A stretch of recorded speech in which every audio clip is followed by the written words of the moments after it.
لو ايش نروح للمستشفى ونحط دم ونحط حديد، واحنا عندنا مواد موجودة عندنا بيوتنا، موجودة بالمحلات، ممكن تعوضنا عن هذا الشيء اللي ممكن نروح للمستشفى يحطونا مغذي، يحطونا الحديد او يحطونا دم، وبعدها تصير عندكم حساسية بالدم.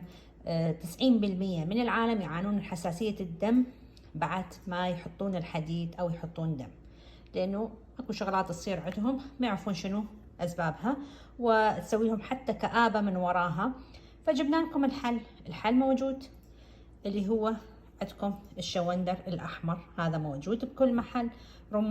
رمان أحمر هم موجود بكل محل. والسلري، السلري هو الكرفس، هو نوع من أنواع الكرفس، هالشكل يكون شكله. أوكي، هذا مو كزبرة، أوكي، هذا كرفس، أنواع من أنواع الكرفس يكون موجود. هذا ينطيكم حديد، يغنيكم عن الحديد اللي تحطوه.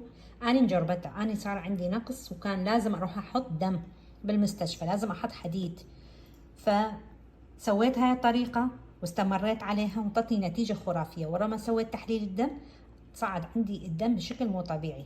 فهذا الشيء اللي تسووه بشكل طبيعي عندكم ما يحتاج حتى تروحون مستشفيات، كل اللي تحتاجوه هاد 3 مواد واسوي لكم. ما قشرناها طبعا، قطعناها كلها ونظفناها. الرمان هنا ايضا سويناه، والسلري ايضا نظفناه. هسه راح نحطهم بالخلاط مالتنا.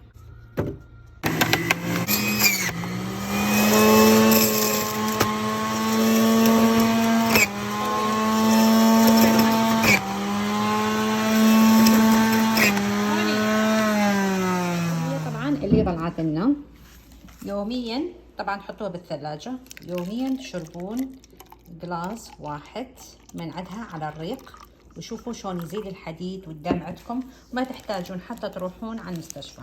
شوفوا يوميا تشربون على الريق قبل الاكل بساعة، لازم تشربون حتى يشتغل عندكم الحديد، وبعدين تبلشون تاكلون الاكل النظامي مالتكم. هاي طريقة شيروها، خلي الكل يستفاد من عندها.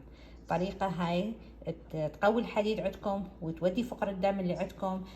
اي مشاكل عندكم بالدم تحلكم اياها بشكل طبيعي، ما تحتاجون لا تروحون المستشفيات ولا تحطون مغذيات.